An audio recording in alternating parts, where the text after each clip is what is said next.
What's going on, guys? Welcome back to another episode of Trick 10s. I'm your host, Matt Downs, and today I've got something special for you guys. This is a new species of boats for the channel. New manufacturer. Not new like they just came out, but new like I've never seen one before in person, and I've never shared one on the channel. So it's a pretty cool project. New to the channel boats don't happen very often, but when they do, I like to do a little walkthrough on them and share them with you guys so we can see what's going on, because stuff like this excites me. Now, this boat behind me is a 1552.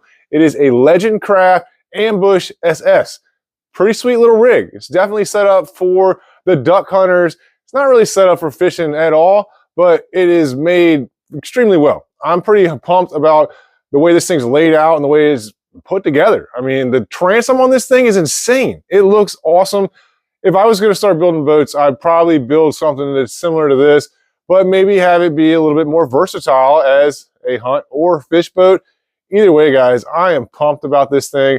It's a sweet little rig. I'm gonna turn the camera around. I'm gonna give you guys a full walkthrough and show you every piece of this. I'm gonna tell you what I'm gonna do to it. Let's get right into it. All right, so check it out. This is a Legend Craft Ambush Elite SS. Pretty dope rig. The paint job on it is sick. I really like the camo paint job on it. It's got a nice trailer on it. We're going to do some work on this trailer in just a second, but man, check out this transom, guys. This thing is so awesome. So it's got like the pods, the step pod on either side, but this pod continues on across the whole bottom of the boat. It's got some little like trim tabs down here. I mean, this is really dope, guys. This thing's welded solid. The welds on here, they look great. I mean, I'm very critical about welds, and I would definitely give you my honest opinion on welds. And these, they all look pretty uniform, and it looks solid. Definitely a solid little rig, but I really like this. This is so cool. It comes out across the whole bottom like that, and I'm sure that probably helps out a lot with this thing running in skinny waters. Now, this motor that's on here, look at this guy's prop, man. This thing has been beat to hell. I mean, I would obviously be nervous about running this because it probably vibrates and you're going to end up messing up that lower unit. It needs a new prop on here bad. The boat itself is a 1552. It has a dry weight of 425 pounds. It's a 080 thickness hull, and the way it's set up is pretty simple. I mean, it looks really cool too. You only have one storage hatch back here and one storage hatch up here. But it's pretty dope rig, man. Look, it's rated for 4 people, 975 pounds, 40 horsepower outboard. Well, one of the problems that he has with this thing right out the gate is this is a 50 horsepower Daihatsu. So he's already kind of pushing his limits with that. But man, that motor is slick looking. I do like that a lot. That silver in the middle, that's pretty cool. I think the 50s are where they start doing that, but that is a pretty motor. This thing is sitting pretty good too as far as his height goes. I mean, it's, you know, maybe an inch, a half inch above the bottom of the hull. It could definitely come up. I mean, he's got a jack plate on here. Obviously, he could play around with this thing. The guy that owns this boat, he used to live in Georgia. He's in the military.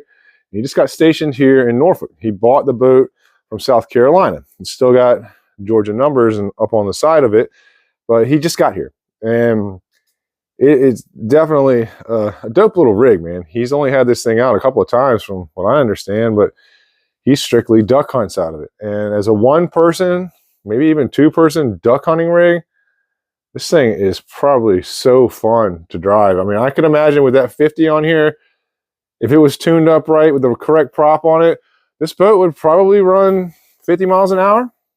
I don't know. Never ridden one, but I want to take this thing out. I definitely am going to try to get up with him and see if we can just take it out and drive it one day. It's got a light on the front here.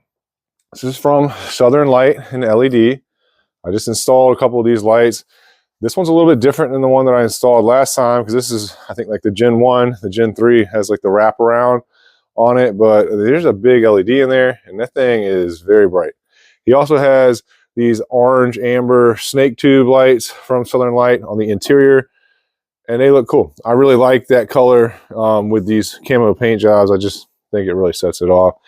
It does have a little console over there with a cup holder, and all his electrical switches are mounted right up in the face of that, which is pretty neat too. It's the first time I've seen a rig like that set up.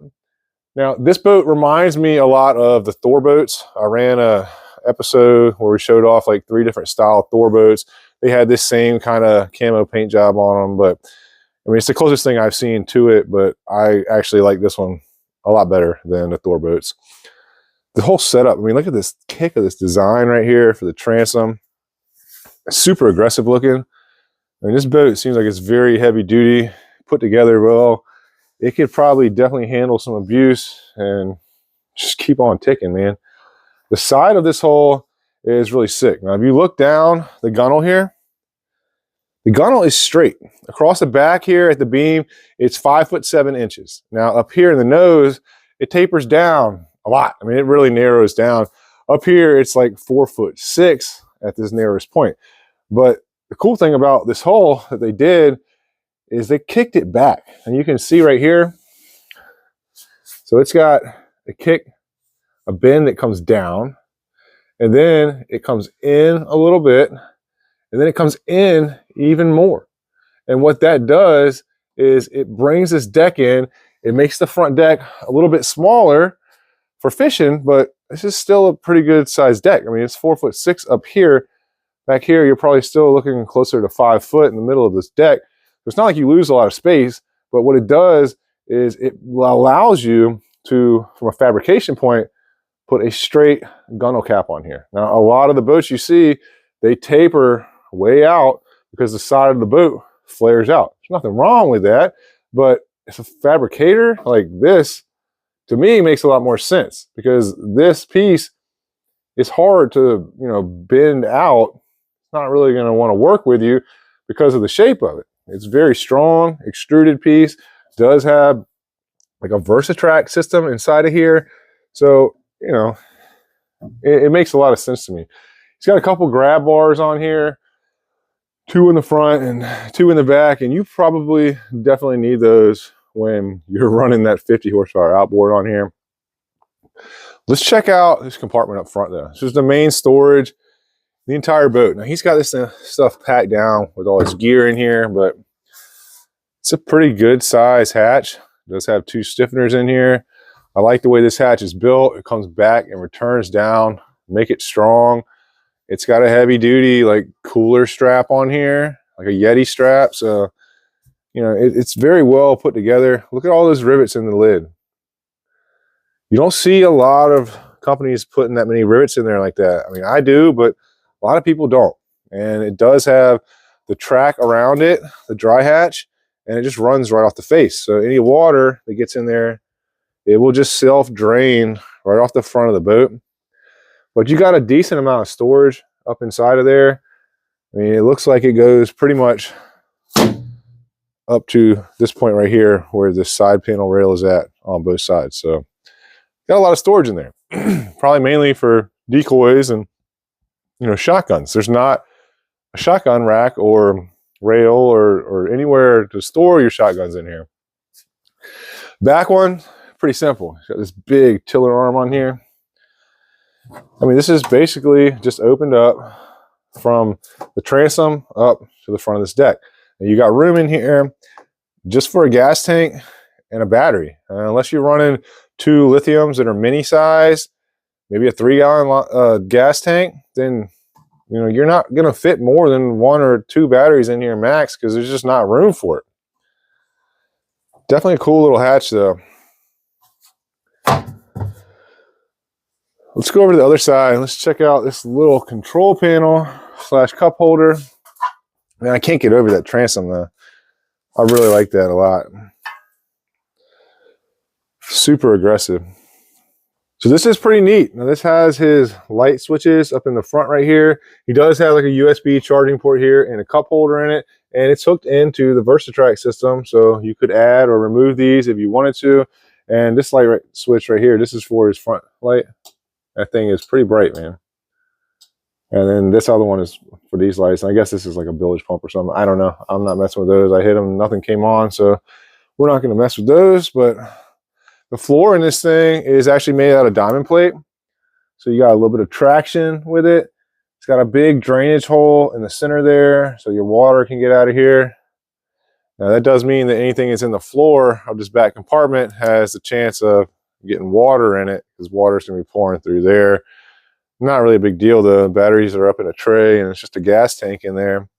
Now I'm pretty positive that they do offer different models that have like a bigger side on it right here with storage for guns, gun storage. And I know that they have some that have like a tray that you can set up, you know, shotgun shells, or put your shotgun in that also. But this thing is cool, man. I mean, I like it. I'm all about it. Super heavy duty, super cool.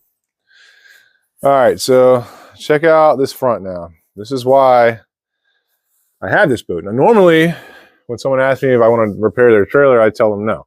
And I almost did that with this one, but then the guy sent me a picture of the trailer, and I saw the boat, and I was like, yeah, I'm going to fix that because I want to see the boat. But as you can see, this is broken off. Now, I had to put this up here and jerry-rig this so that I could get it home to fix it. Now, I did adjust this roller right here because what happened was his boat was not set up on the trailer correctly, so he ended up putting too much tension on this. That's why the thing broke. Now we're going to adjust this and get all this set up for him right, but this is a problem that I see with lots of boats, especially if it's something that you've never had to deal with before, and you buy a used boat or even a new boat and you think that your boat and trailer are set up for each other, but they're not. You got to do this yourself and figure it out, because the boat should be sitting on the bunks and barely touching up here, resting on this and hitting this. Now, what happened was this thing was kicked way down and it wasn't touching that. So it was putting an extreme amount of pressure up here on this. And I guarantee you this thing was just bouncing and doing this number, and it ended up cracking it and then splitting it, and then it ripped all the way off. But luckily he does have the piece. Must not have broke completely off when he was on the road, because he probably would have lost it. But basically I just put this board in here, and then I use the ratchet strap around here to hold this thing tight. As you can see, I mean, it's tight. It's one piece. That's how you want your boat and trailer to be, one piece. That way, any of the vibrations or bumps or anything you hit are going to be taken by the shocks and your springs or whatever you got on your trailer, instead of getting your boat beat up or your trailer broke like this. Now, I suggest that anybody that does any fishing or hunting or boating, you need to keep a ratchet strap in your truck, maybe a little block of wood. And you obviously need to have some tools too, but this is something simple you can do if something like this happens to you, because look, all I did was put this around here and pull it down tight, and that allowed me to trailer it, because when I take this thing off here, you're going to see how springy it is. And this is how he brought it to me. Luckily, he's only like 10 minutes away from my shop, but this can cause major damage to your boat if you trailer it in a situation like this. Look at that. What do you think is going to happen if you hit a bump? Well, it's already happened a little bit, but it's not bad. It's just a couple little scratches. The boat's going to slam right into this thing right here.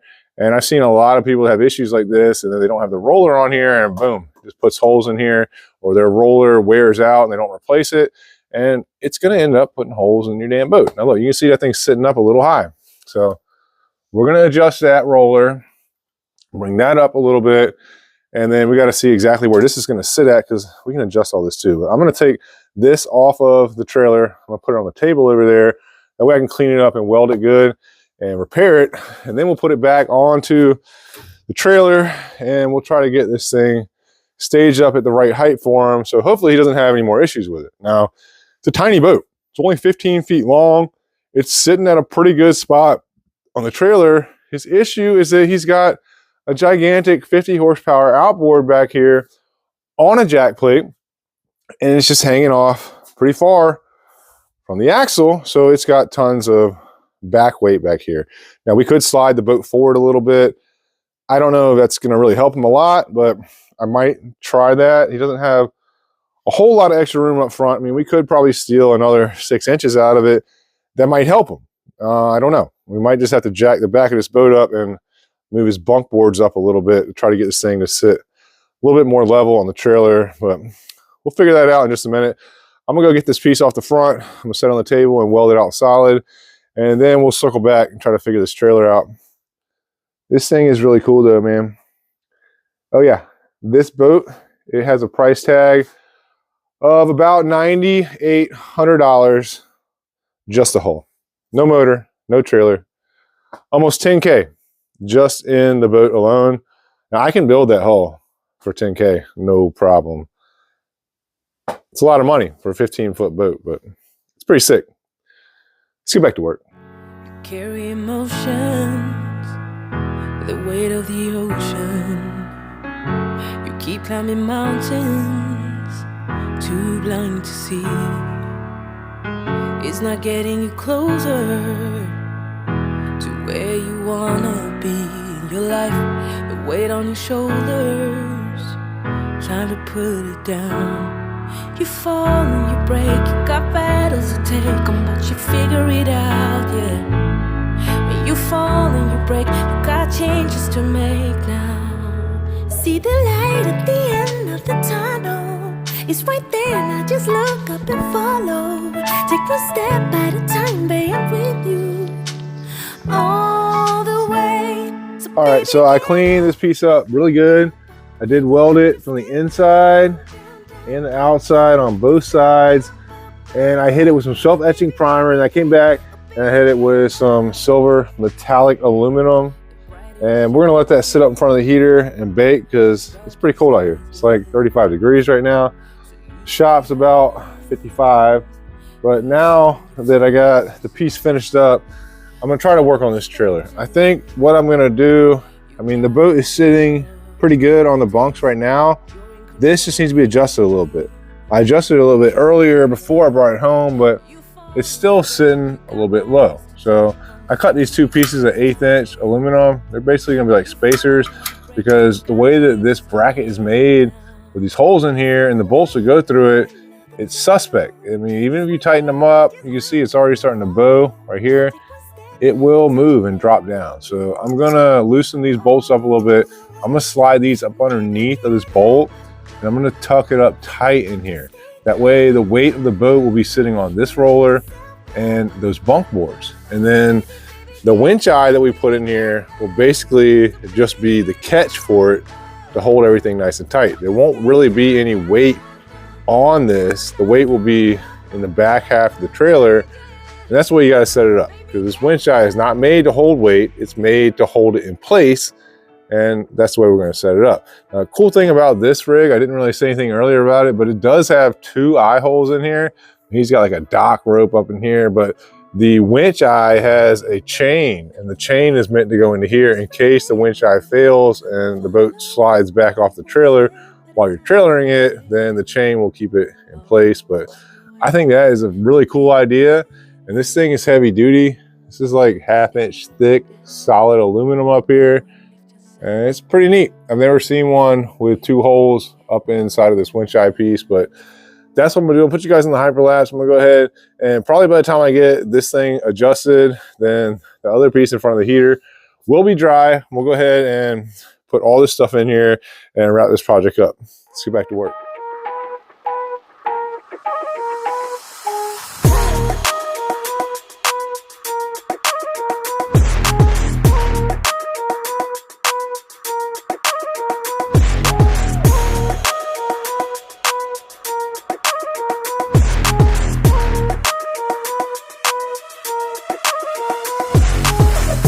All right, so check it out. Now this is set up a whole lot different than it was originally.